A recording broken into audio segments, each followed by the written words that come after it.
So we move into our third speaker today, who will provide the third piece of the jigsaw as to why our mental health is declining, and most importantly, what we can actually do about it. Professor David Smith is Emeritus Professor of Pharmacology at the University of Oxford. Having been head of pharmacology for 21 years, and it was during that time that his department achieved the highest rating of any pharmacology department in the world. He was also Vice Dean of the Medical School for 5 years. He is a leading expert in dementia. He helped form and head our scientific advisory board at Food for the Brain. It was his research group at Oxford that developed the scan of the medial temporal lobe that is now used internationally to diagnose Alzheimer's. He was also the first to identify homocysteine as a risk factor, a marker for Alzheimer's. His pioneering research on arresting the dementia process of brain shrinkage and cognitive decline is literally the most effective evidence-based disease-modifying treatment in existence today. Let's find out more about what really causes Alzheimer's and how to prevent it, and welcome and thank David for his excellent contribution to mental health. So, ladies and gentlemen, going back to this slide, because of course that's a piece of broccoli. We all eat broccoli. We know it's very good for us. It's one of the green vegetables. And the Minister for Health in the UK, Matt Hancock, last November sang its praises, but he got it wrong. What he said, he was addressing a conference on preventive medicine, which is a great thing because it's good to know that the Minister for Health is supporting preventive medicine. And he gave the introductory speech in this international conference in London. And he said, for example, he said, prevention is very important, and people with B12 deficiency have a greater risk of developing dementia. But he said, no problem about that. All they have to do is to eat a lot of broccoli. Well, he was badly advised, wasn't he? So when I read this, I was just shocked. It was in the Times and Telegraph and one or two newspapers, and it reached the British Medical Journal, and so I wrote to the BMJ and corrected this awful mistake and said that it's very good to know that the Minister for Health recognises the importance of B12, but it's unfortunate that he thinks there's B12 in any plant product. There certainly is not. So I'm broadening out my title from the one that was published because I thought it was better to have a slightly wider scope, and I'm going to talk about nutrition and the prevention of cognitive impairment and Alzheimer's disease. Alzheimer's disease is the sort of end result of cognitive impairment, if you like. It's when it becomes irreversible. As Patrick told you earlier at the beginning, the number of people developing dementia or receiving a diagnosis in the UK has gone up enormously. Just 5 years ago, it was 550. In 2015, it was 790 people every day receive a diagnosis or develop dementia. That is a really alarming thought. And this paper analysed that's the actual prevalence of the disease, sorry, the incidence of the disease, but they also analysed the prevalence, as you can see from these plots. And the top one, the blue line, shows the combined prevalence of men and women with dementia as predicted from all the data they have. And as you can see, it's increasing. The prevalence of dementia is increasing, mainly, of course, because it's an age-related disease and the population is growing older. So the higher the proportion of elderly people in the population, the greater the prevalence of dementia. So the question is, can we do anything about it? So if it's age-related,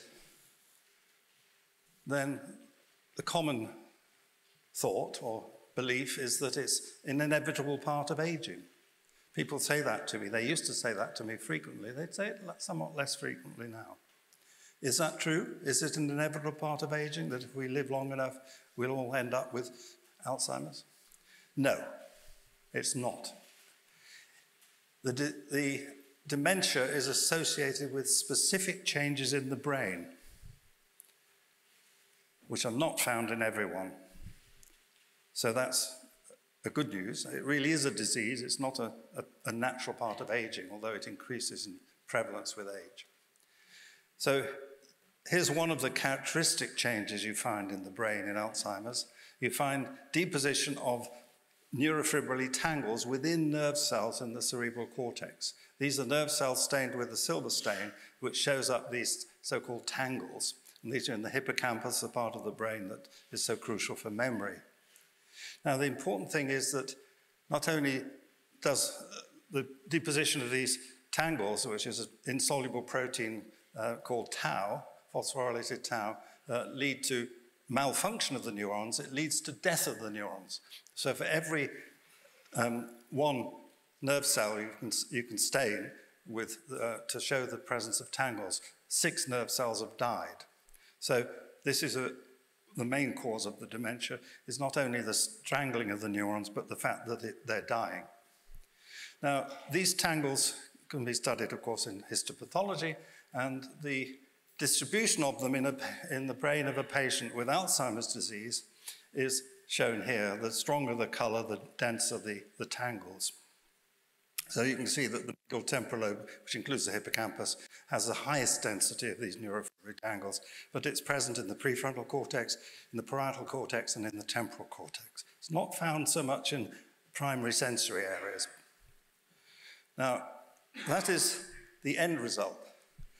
Now, these regions of the brain that show the high density of tangles actually shrink as the disease progresses, and we'll talk about that later.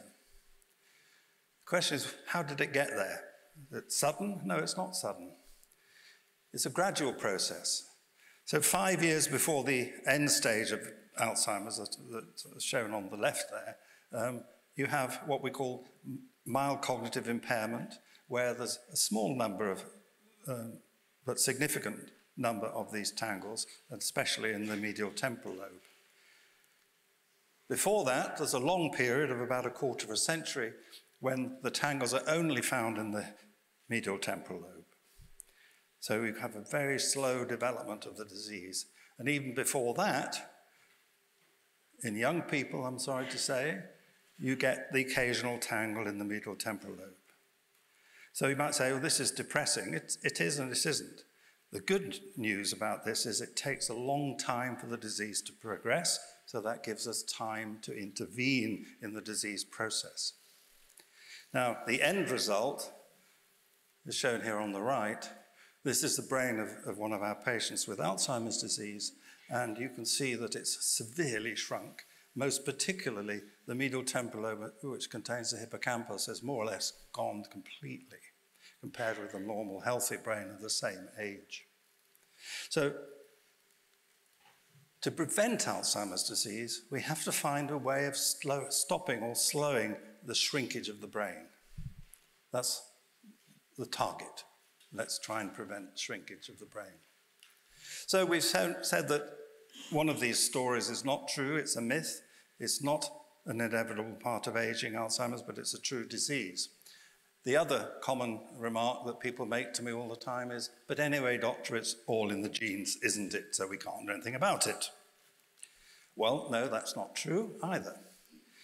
There's only 3 very rare genetic mutations are known that cause Alzheimer's directly, that are a definite cause, and that occurs in only about 1% of all cases of Alzheimer's. So at least 99% of Alzheimer's cases are what we call sporadic Alzheimer's. They are not directly caused by mutations in a particular gene. So in that case, what causes cognitive impairment? If it's not an inevitable part of aging, if it's not in the genes, what causes it?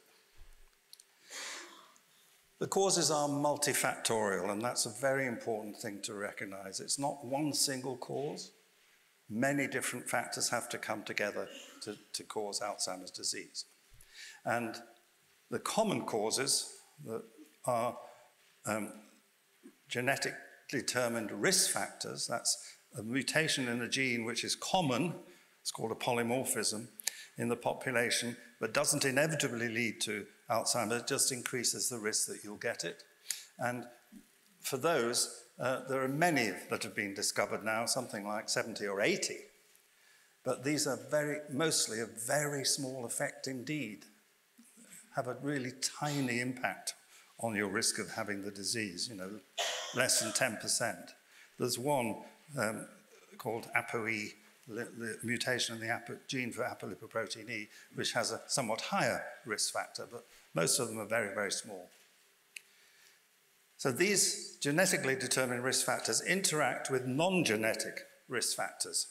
And of course, the great thing about non-genetic risk factors is that they're potentially modifiable. It's not so easy to modify your genes, but you can modify the non-genetic risk factors, and that's what I'm going to talk about. So, to summarize what I've said so far, cognitive impairment and Alzheimer's disease develop slowly over many years until a threshold is reached when cognition is affected. So the question is, can we use this time window to slow down progression of the cognitive impairment and so prevent Alzheimer's disease from developing by modifying these risk factors? Here's a list of postulated non-genetic risk factors. And I say postulated because they're not proven unless you've done a trial to intervene and modify them. They're postulated, proposed, based on evidence, some of which I'm going to give you. And we could spend, well, the next 10 or 12 hours going through all of these in turn, and I don't think you want me to do that.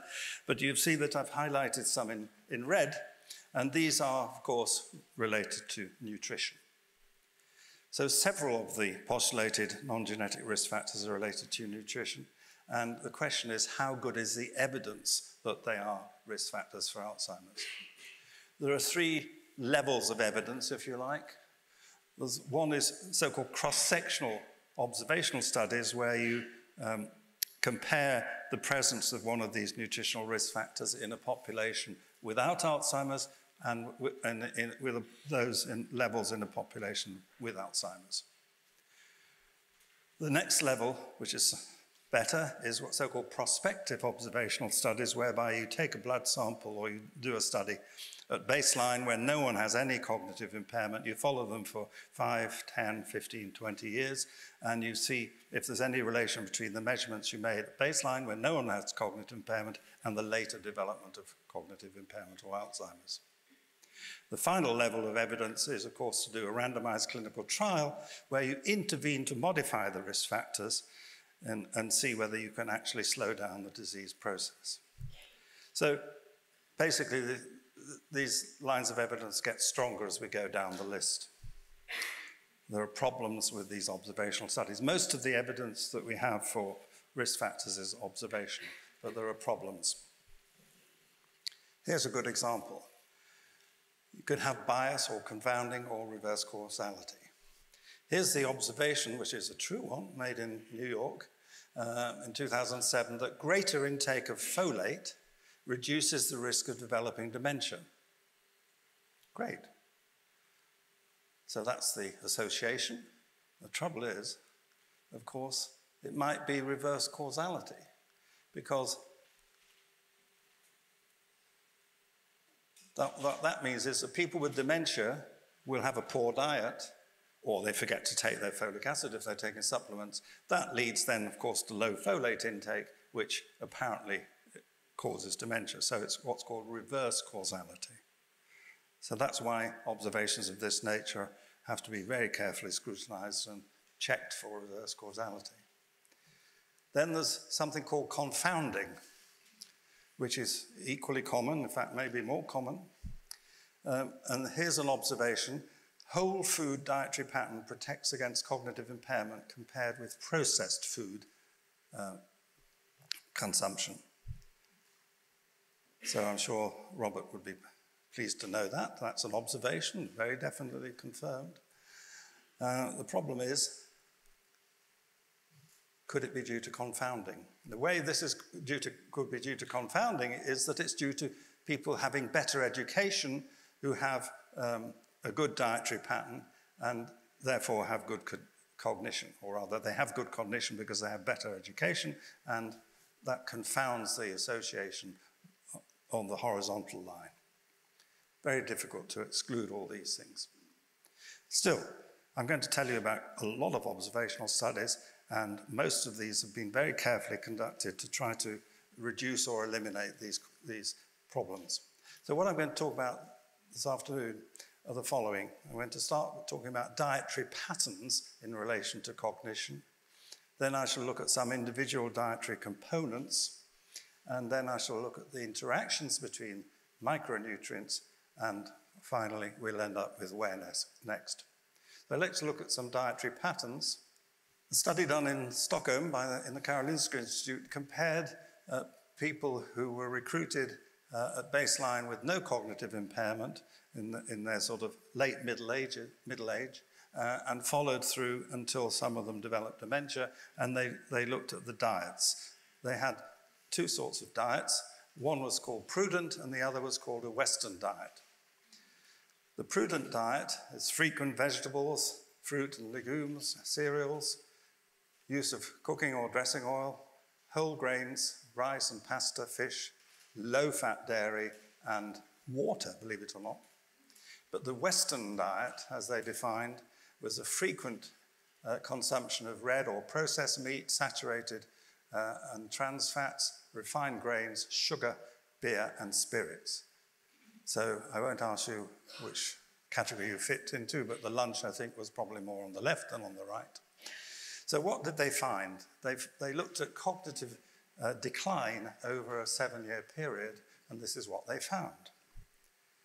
People who took a prudent diet, they declined less than those who had the Western diet, and that was statistically highly significant. So that's good news. Some dietary patterns might be beneficial. Let's look a bit more at dietary patterns. Here's a study in New York on the Mediterranean diet, where they showed that it protects against Alzheimer's by this observational study. Again, this is a study over, I think, 10 years now, where they looked at the survival of people in the cohort without Alzheimer's, and they found that more people were protected against Alzheimer's if they had strictly adhered to a Mediterranean diet than those who adhered very poorly. It was a very significant difference. So it's a dose-related effect, which is very nice, because those who adhered in a moderate sort of way, they were in between the two results. Oops. Yeah. So the Mediterranean diet in this study reduced the rate of rate of Alzheimer's diagnosis by 34%, which is a big effect.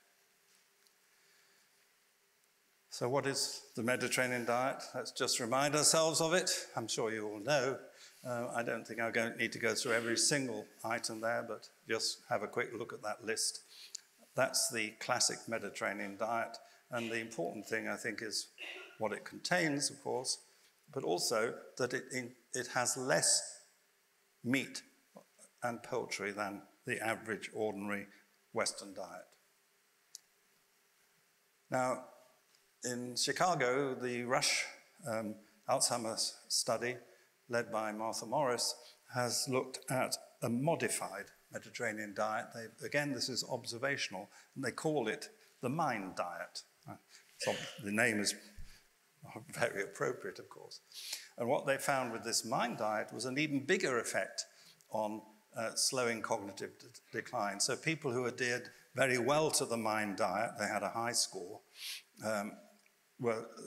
declined cognitively over a 10-year period much more slowly than those who adhered very poorly to this mind diet. So this is a modified Mediterranean diet. I'll show you in a minute what it is.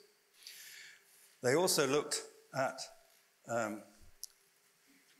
the proportion of people who are taking this diet, who developed Alzheimer's disease over a 10-year period. And again, there was a very striking and statistically significant relationship. Those who adhered strongly to the diet, in other words, had a high score, compared with those who adhered poorly, they were protected against Alzheimer's. And it's a big effect. About twice as many people who adhered well to the diet were protected against Alzheimer's as those who scored low. So what is this MIND diet? I think we need to look at that a bit more closely, because a big trial is being done in Chicago and Boston now, where they're actually intervening with this diet in 5,000 people. And that's going to be crucial, because it's only by doing a trial that we'll really know if it's a genuine result. So what is this diet? Well, we've got whole grains, green leafy vegetables equal or more than 6 times a week. So every day, basically, you need to have green leafy vegetables. Other vegetables, quite once a day. Berries, that's very interesting, at least twice a week. We'll come back to that in a minute. Fish, once or more times a week. Poultry, 2 or more times a week. Beans, 3 times a week. Nuts, interestingly, more than 5 times a week. These are portions. Alcohol, a small amount, 1 portion per day, and olive oil was in the main oil used in this by people eating this diet. Those are the positive things. The things that should be avoided in the MIND diet, red meats and red meat products should be eaten less than 4 times a week. Fast food, butter and margarine, cheese, and pastries and sweets should be avoided. So this is a very interesting diet. I like to think I'm trying to follow it, but it's quite tough. Right, so here's another way of looking at in relation to dietary patterns. Here's a study where they looked at young people, to see whether the dietary patterns when they were young predicted their cognitive scores when they were middle-aged. Now that's good, because that's less likely to be due to reverse causality. It's rather unlikely that people, middle-aged people, have actually got early dementia, and so they would be having a bad diet. So they looked at nearly 3,000 young adults up to the age of 30, and they followed them for 25 or 30 years. And again, they found that people with higher scores for the Mediterranean diet were less likely to show cognitive decline over that period. So what you eat when you're young, and I see there's a lot of young people in the audience, matters for the brain in later life. So keep that in mind. Right, so we've looked at some examples of dietary patterns. There's a lot more in the literature, but I have to move on. So let's look at the individual nutrients, dietary components, and see what we learn about that. Individual dietary components that seem to be harmful or are possibly harmful for cognition, as we've heard already today from Robert, sucrose and fructose intake may well be harmful, but there honestly aren't enough studies on that. There's a cross-sectional study which reported poorer cognition associated with the intake of sugar-sweetened beverages in adults. Several animal studies on sucrose and fructose show an impairment of cognition in animals. Another animal study showed increased deposition of the Alzheimer's amyloid and tau in the brain of sugar-fed mice. And this whole story is consistent with the fact that diabetes is a major risk factor for cognitive decline and dementia. And it's supported by recent human studies on blood glucose levels. Here's one from California, I think it is, where they looked at the relationship between measured blood glucose level, the so-called normal, in the normal range. These are not people who are thought to have diabetes or anything like that. These normal levels of blood glucose, and the risk for dementia 5 years later. And they found, as you can see, that around about level of 100 was a threshold. Above that, people had an increased risk of developing dementia. So there was an 18% increased risk, people who had a blood sugar of 120. That's not diabetic. So that's very worrying. Then there's a study from Australia where they looked at brain size, brain volumes, or regional brain volumes, in relation to blood glucose. And again, this is high normal levels. They found decreased grey matter in the frontal cortex, shown by these red areas. Is it into focus? Well, yes, just about. These red areas had smaller volumes than people with low blood glucose.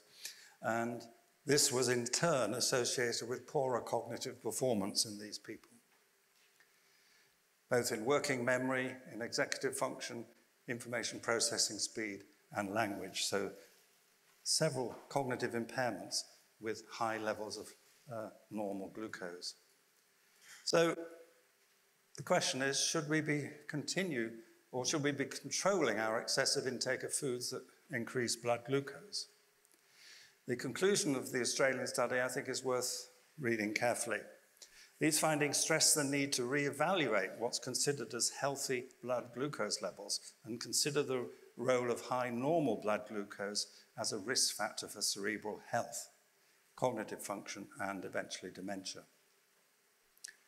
They conclude by saying, a better lifetime management of blood glucose levels may contribute to improved cerebral and cognitive health in later life and possibly protect against dementia. That's speculative, but I think a very important proposal. So those are the harmful ones. What about possibly beneficial dietary factors in relation to cognitive impairment and dementia? Here's the list that I've selected for today, but in fact the first one I won't talk about because the evidence is rather confusing, but as you probably know, it's widely thought that antioxidants are protective, but I have to say the evidence is a bit unsure. Fruit and vegetables, flavonoids, vitamin D, fish and omega-3 fatty acids, and folate and B vitamins are the ones I'm going to talk about today. So this kind of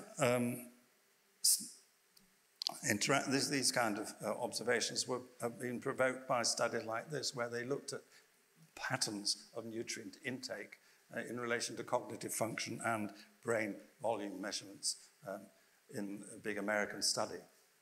So they found two nutritional patterns that were associated with more favorable cognition and with MRI showing brain volume as being maintained. And that was one that was high in B vitamins, one high in vitamin B, C, and in vitamin C, D, and E, and another pattern which was high in omega-3 fatty acids. There was a third pattern, however, in this study, which was characterized by high trans fats that was associated with less favorable cognition and with evidence of brain atrophy, regional brain atrophy. Now, in relation to flavonoids, which of course are found in many foods, we did a study in Norway a few years ago in 2,000 odd elderly people, and we looked at the dietary intake of different flavonoid-rich foods over a period of a year. The questionnaire asked them to identify their normal dietary habits over the past year, and we related this to several cognitive tests, and this shows the relationship of this food intake to semantic memory score.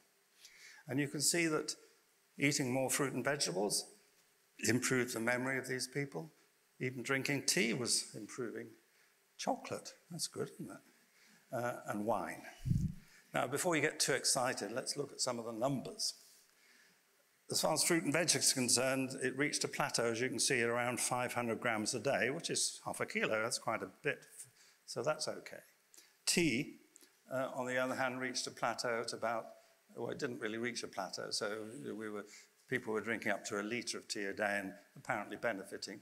Chocolate, on the other hand, unfortunately reached a plateau at around 10 grams a day, just one square of chocolate. Still, that's good.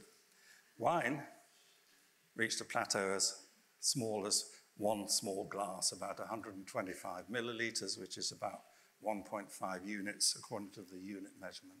So these are statistically significant results, and what I like about them is that they're dose-related. That's very important. It's not just a one-off, shows a graded response. But we shouldn't sort of take the data as showing that we better go and drink wine. Now, in relation to fruit and vegetables, there's a particularly nice study of dietary intake in berries, which are rich in flavonoids, in relation to cognitive decline. It's part of the famous Nurses' Health Study in the US, where they studied well, altogether nearly 20,000 women, but in this case it's 16,000, where they assessed long-term dietary habits over a 20-year period. They did a cognitive assessment at the age of 74. And they found that greater intakes of blueberries and strawberries were associated with a slower rates of cognitive decline in 5 of 6 different tests, cognitive tests. So this was a pretty robust result. Women who ate 2 or more servings of berries per week delayed cognitive aging by an equivalent of 2.5 years. That's a really striking effect. I think it's a very important study. And what's interesting is these berries figure in the MIND diet, which I talked about earlier from Chicago. So it seems as if berries are good for you. What about tea? Well, there's a study from Singapore longitudinal aging study, where they looked at nearly 1,000 community-dwelling people aged 65 at baseline, and they followed them for 5 years, and 72 became cognitively impaired. They found that the risk of cognitive impairment was higher in those who drank no tea at all. Surprisingly, people drink no tea. Anyway, apparently they did. 297 drank no tea.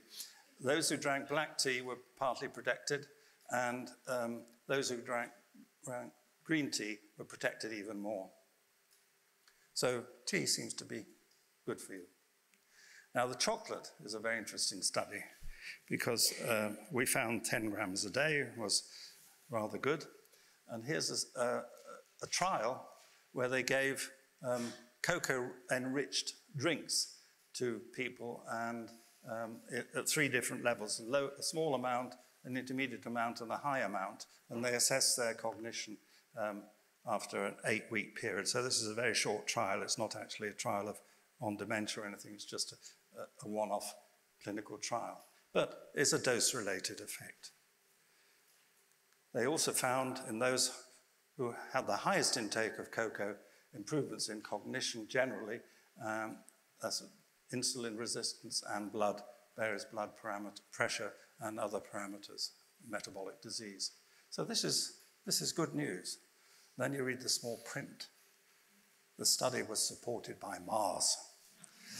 Well, it doesn't invalidate it, but as we heard earlier, there's strong commercial interest in all these issues. Let's look again at the alcohol story. So I told you that in our Norwegian study, we found that 1 small glass, about 125 milliliters of wine, seemed to improve your semantic memory score.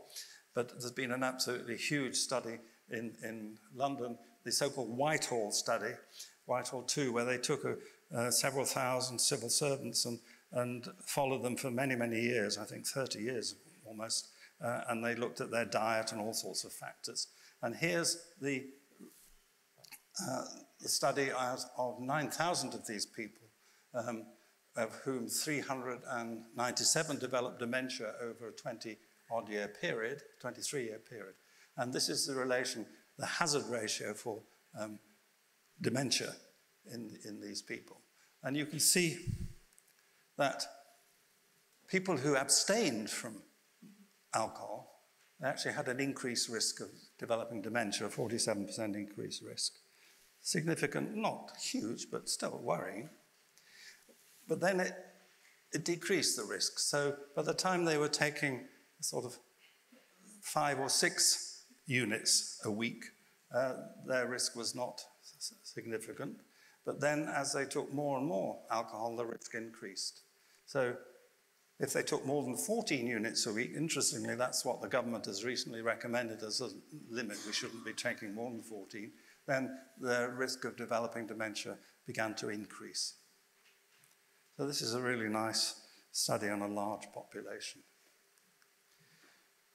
Let's turn now to another micronutrient. Well, not really micronutrients, because of course we get our vitamin D from exposure to sunshine, but it is present in some foods.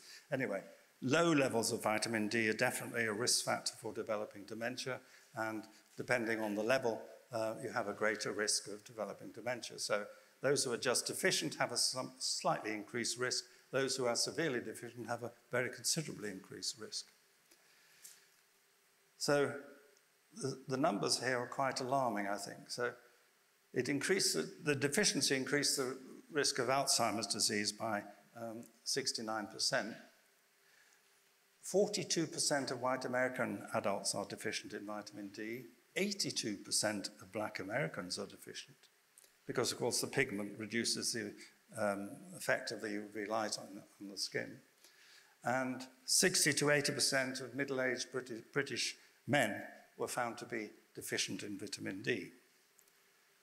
Even in Australia, or sunny Australia, 31% of Australian adults are deficient in vitamin D. So I think there's a really urgent need for a clinical trial of vitamin D in the prevention of cognitive impairment of dementia.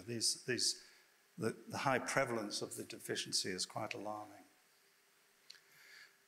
I said one of the factors I'd look at were omega-3 and fatty acid and fish. And here's, again, our Norwegian study where we looked at fish intake in this population of over 2,000 Norwegian elderly, and this time in relation to episodic memory score. And you can see that a nice dose-response relationship. The usual intake of fish, the higher the intake, the better the memory score. Again, there was a plateau around 80 grams a day.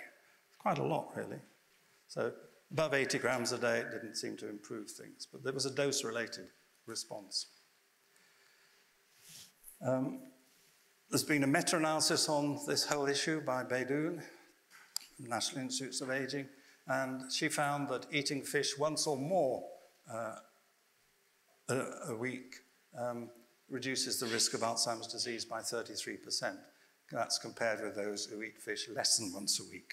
So that's, again, a significant effect.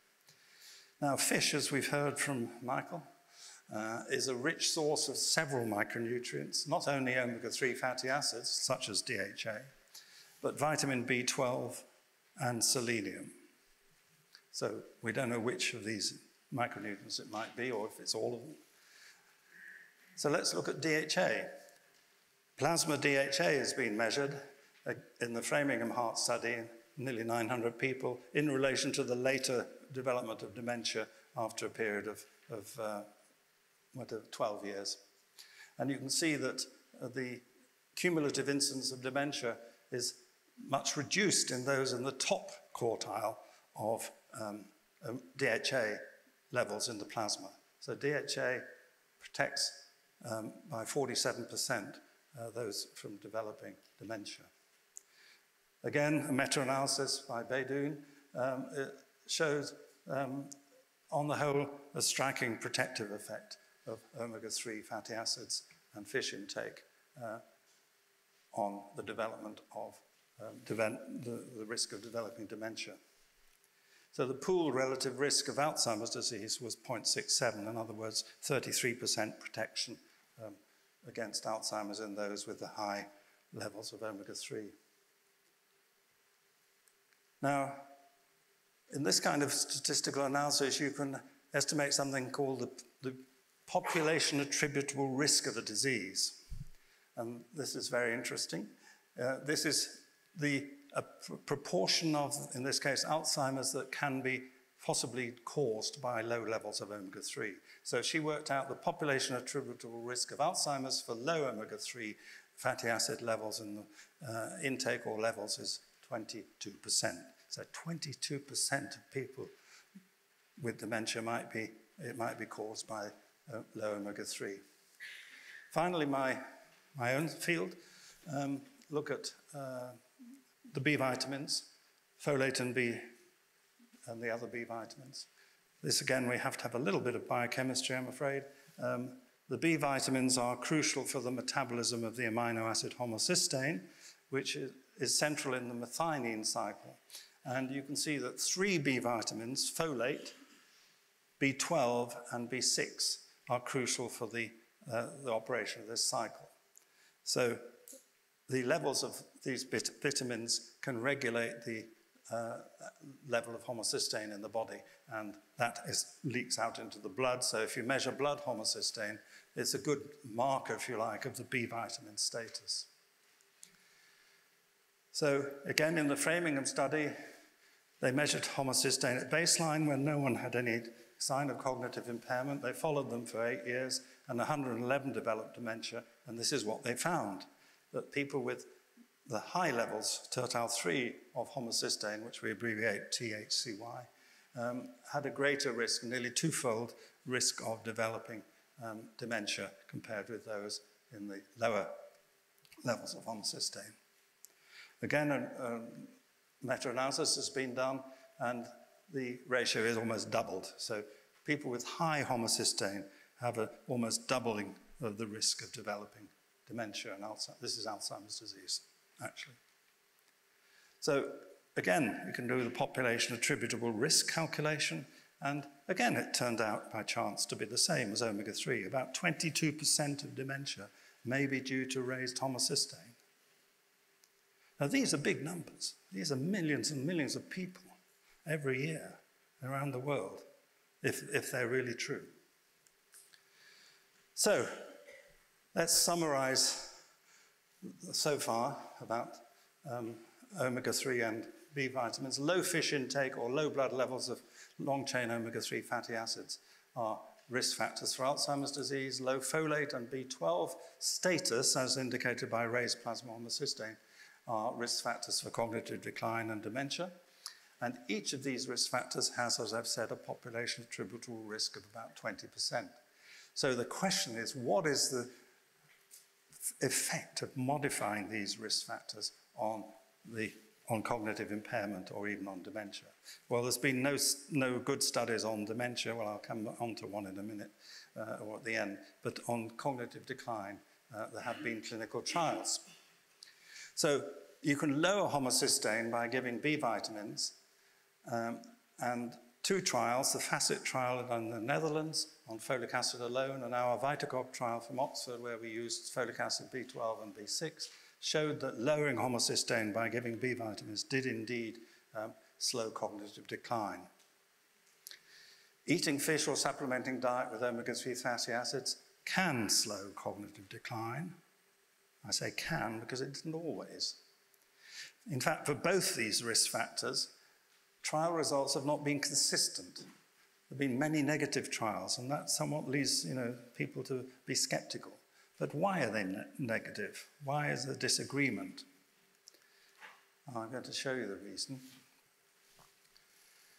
And the reason we discovered when we started measuring the rate of shrinkage of the brain. So I have to sort of have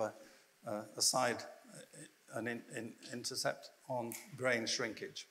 As we age over 60, the brain is shrinking at a rate of about 0.5% per year. So there's not many in the audience of that age, I think.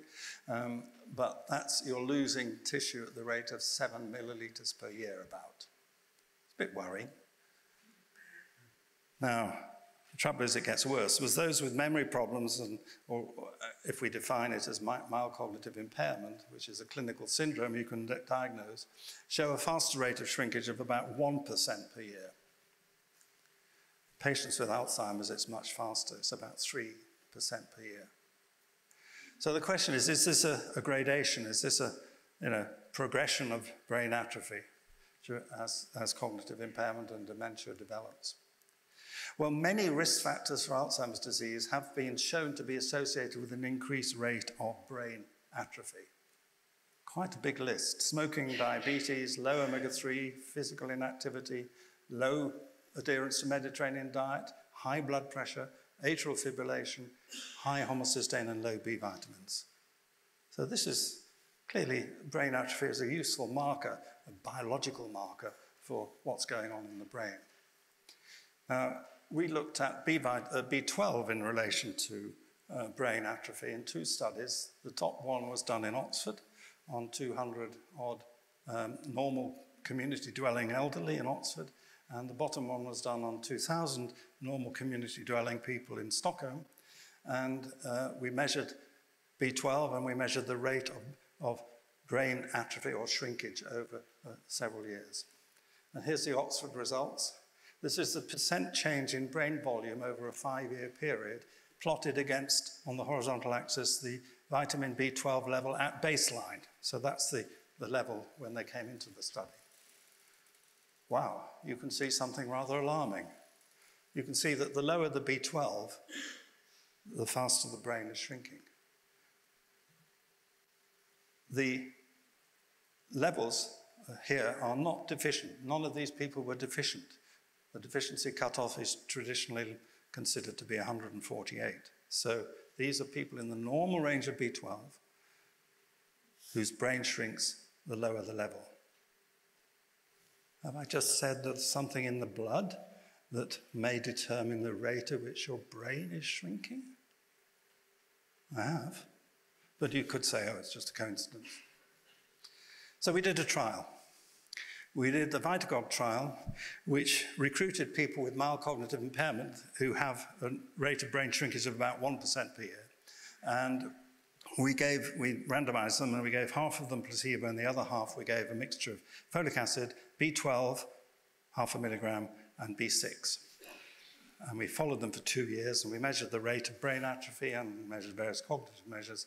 And as you can see from the title of this paper, we did manage to show prevention of grey matter atrophy in people with mild cognitive impairment by giving B vitamins. So, in those with high homocysteine at baseline, in other words, in those with low B vitamin status, as indicated by the high homocysteine, they responded to the B vitamin treatment with a marked slowing of the rate of brain atrophy, slowed by 53%. When we looked at specific brain regions, as I'll show you in a minute, we found that the slowing of atrophy of these special brain regions which go in Alzheimer's was even stronger. It was 90% slowing. And finally, this treatment slowed, or even in some cases completely stopped, cognitive decline. So memory decline was actually stopped by this treatment. So here's a slide showing in yellow, the areas in the brain of the placebo group which showed significant atrophy, highly significant, as you can see, over the 2-year period. And I've indicated the medial temporal lobe with the red arrow. That's where the hippocampus is. And you can see that that's one of the areas that shows marked atrophy over the 2-year period. So that's in the placebo group. So what happened in those where we treated with B vitamins? That's what happened. I think you'll agree, a pretty dramatic reduction in the volume and in the extent of the atrophy of these brain regions, including particularly the medial temporal lobe, which is much less atrophied. So this shows that lowering homocysteine with B vitamins can actually modify the disease process. So we did some statistics to look at the causal pathway. Oh, sorry, I can't resist showing you this nice picture that my imaging colleague produced. The areas in blue are those areas protected by B vitamins. So it's not the whole brain that's protected, it's very specific areas. And these specific areas are, of course, important in cognition. So we did some statistical analysis as to what the causal pathway is, and you could say that we have a kind of matrix here with Vitagog. We have B vitamin treatment, we measured brain shrinkage, we measured plasma homocysteine, and we looked at cognitive decline. And what we did a Bayesian acyclic graph analysis, which is a way of looking at mediating pathways.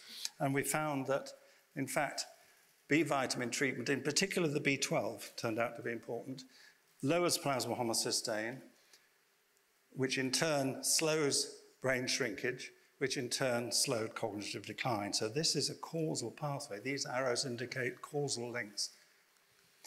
So if we summarize then the outcomes of this trial, the B vitamin treatment slowed whole brain atrophy in mild cognitive impairment. It slowed atrophy, especially in those brain regions affected in Alzheimer's, by as much as 9-fold. Slowed cognitive decline in several domains and improved clinical status. I haven't shown you that, but it actually improved the clinical status. They got better. So overall, we think the B vitamins had a disease-modifying effect. Now, I can't resist saying this, that the drug companies have been spending, the estimate is about $200 billion so far on trying to find a disease-modifying treatment for Alzheimer's disease. They've completely failed. Every treatment, every trial they've ever done has failed on the beta-amyloid hypothesis. Here's a simple nutritional intervention that slows the disease process.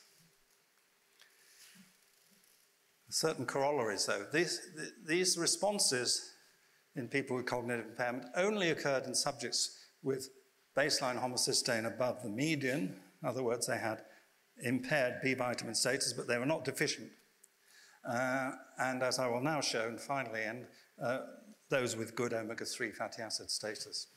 And I'll start by reminding you that what I said earlier, that omega-3 fatty acids can affect the rate of brain atrophy. Here's a very nice study where they measured the red blood cell levels of omega-3 fatty acids, and they found that the higher the level of omega-3 in the red cells was associated with, the lower the levels of omega-3 in the blood cells associated with smaller brain volume, greater white matter damage, and poorer cognition. This is in the Framingham cohort. None of these people had dementia. So this is before dementia. So with that finding, we had in the VitaCog, we had 90 people or 80 people where they took placebo, and we measured the rate of brain atrophy over 2 years. So we had some nice data there, brain atrophy over 2 years in normal people. So we wanted to know whether does baseline omega-3 status influence the rate of brain atrophy in the placebo group. From that previous paper, we sort of suspected that it might do. The second question that we asked was, does baseline omega-3 level, influence the atrophy and the cognitive responses to B vitamins? In other words, is there an interaction? So the first question, does omega-3 level measured at baseline influence the rate of brain atrophy over time? And you can see in this plot the level of omega-3 fatty acids, this is plasma level of total omega-3 fatty acids, had no effect on the rate of brain atrophy, which was 1% a year in all these people, independent of the omega-3 level. But these people in the blue, their homocysteine was high. Well, high, it was above the median. What happened in those people where the homocysteine was low?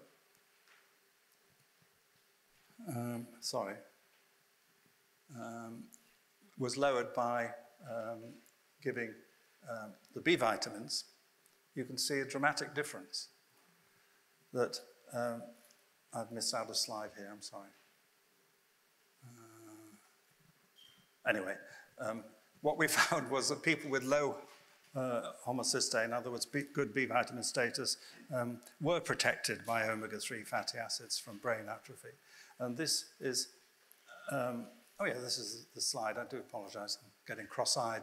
So these people in red had homocysteine below 11, and they were protected by high levels of omega-3 at baseline. So omega-3 can protect the brain only in those with low homocysteine, in other words, with good B vitamin status.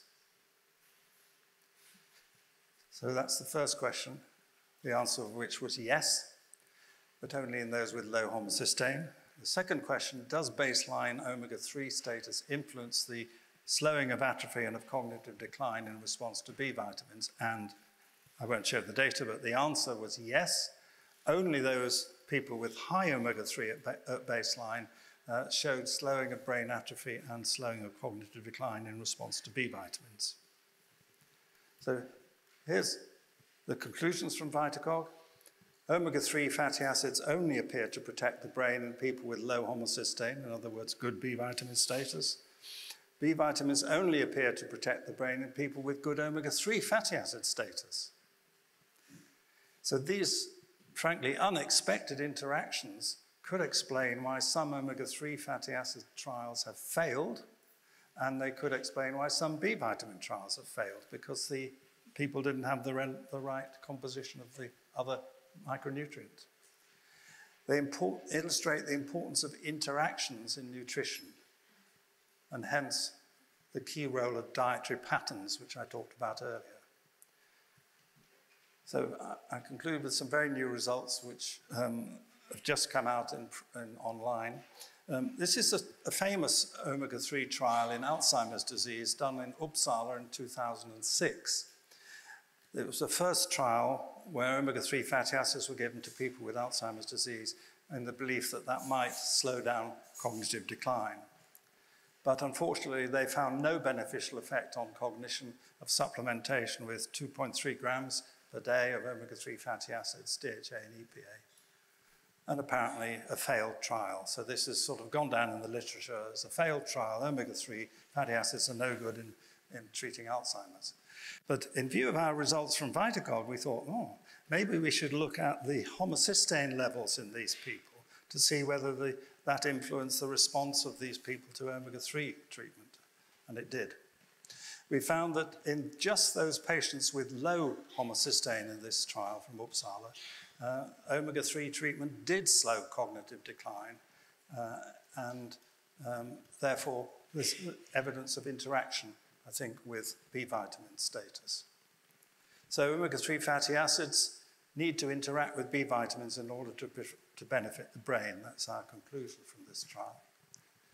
Now, this whole business of prevention, I hope for you, and that's why you're here, it's sort of self-evident that it's important and we should be doing it, but it certainly wasn't self-evident in the Alzheimer's field a few years ago. And in 2013, the British government invited the health ministers from G8 countries, so Russia was involved then, to a conference on dementia. And I was curious to know what the agenda was going to be, so I contacted the Department of Health, and after a lot of hard work, was very difficult to get through, civil servant who was organizing the meeting, and I said to him, have you got a session on prevention? Prevention, he said? You can't prevent dementia? So I said, oh my God. So I said, could I come and see him and talk about it? And eventually Helga Refsum and I, visiting professor from Oslo, who's a nutritionist, we made an appointment with this chap, and he said, I've really only got 20 minutes, I'm so busy.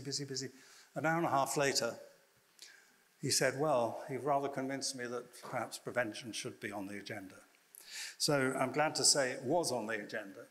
But we got so annoyed by their attitude, the Department of Health, that we circulated an email petition to a lot of scientists around the world, 111 in fact. This was Christine Yaffe from San Francisco and myself.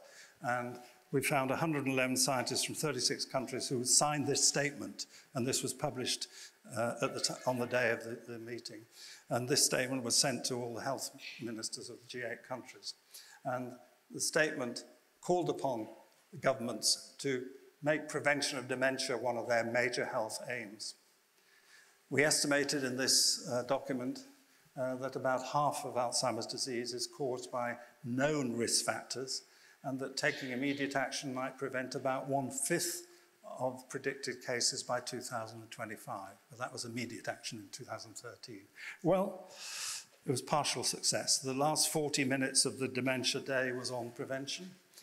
And the great thing was that the declaration that came out from the conference, from the summit, made these statements. The first one is extremely important because that's the public perception as I started. We recognize that dementia is not a normal part of aging. And then in the communique from the summit, they made this statement. History shows major diseases can be made manageable, even preventable, with sufficient political will. Rather key statement. We recognize the importance of taking a comprehensive and coordinated approach to the prevention of dementia, tailored to national and local needs, and to take preventive measures in the near term based on existing knowledge. Well, they recognize it, but they haven't done a damn thing, frankly. Anyway, at least this is the official report, so it's good news. So let's look at the cumulative possible impact of prevention. I've listed here the population attributable risk to some of these risk factors that I've been talking about today to give you an idea of how important they are in causation of dementia. So high blood pressure is probably causing about 10% of dementia, high cholesterol about 14%. Physical inactivity, one of the most important causes, seems to cause as much as 32%. Smoking, major cause, 31%. Low education, sadly, is 24%. As I've already told you, high homocysteine and low fish intake and omega-3s each cause about 22% of dementia. Now, of course, you must not add these up because Many of these risk factors are found in several of these risk factors are found in the same person. But this gives you the idea of the scale of what we can do in prevention. If we can prevent 25, 30, or 50% of dementia, that would have a huge impact in the world. Huge. So what should we do about it? Well, first of all, we've got to improve our lifestyle, and I can't resist showing you this report that came out just recently in Lancet Neurology from the global study on Alzheimer's disease and dementia, systematic study of the global burden of disease studies. What they concluded was that 28.8 million disability-adjusted life years, which is the measure they use, were attributed to dementia in the world in 2016, of which 6.4 million, 22% of these, could be attributed to the modifiable risk factors that they define in the global burden of disease study. That's not the same as we define, not all of them. And those risk factors they identified as high BMI, high fasting plasma glucose, smoking, and a high intake of sugar-sweetened beverages. So, Robert, you should be pleased with that. Maybe you wrote it. So that's what the global burden of disease study suggests. Again, prevention is feasible. So what do you do about it yourselves? Well, first of all, you should tell everyone that we can prevent Alzheimer's disease, especially if we start in midlife. Tell your government to allocate more money to prevention. Only about 3% of the health expenditure of OECD countries is spent on prevention of dementia. It's tiny. But dementia costs a country more than the heart disease, stroke, and cancer combined. You heard that from Patrick, I think. And finally, practice prevention on yourself. Improve your lifestyle and follow a few key steps. This is Smith's suggestion. Don't sort of say it's the Bible, but my suggestion is you practice prevention yourself. Start young, age 40 to 50. First of all, stop smoking. Exercise at least 30 minutes walk every day. Take your high blood pressure pills and your diabetes pills, don't forget them. Increase the Mediterranean elements in your diet. Eat your 5 a day, fruit and veg, and include some berries. Eat fish once or more a week. Watch your blood glucose. Make sure your vitamin D and B12 status are good. If you do develop memory problems, check your homocysteine, and if it's high, take B vitamins and omega-3 fatty acids, but you should consult your GP. Keep active mentally and socially. So what I've tried to show today, ladies and gentlemen, is that nutrition is important. Nutritional intervention is a valid approach to the prevention of cognitive decline and dementia and could have a major impact on disease incidence. Combinations of different nutrients are likely to be needed, which might explain why dietary patterns are so important in prevention. Thank you very much. And good luck.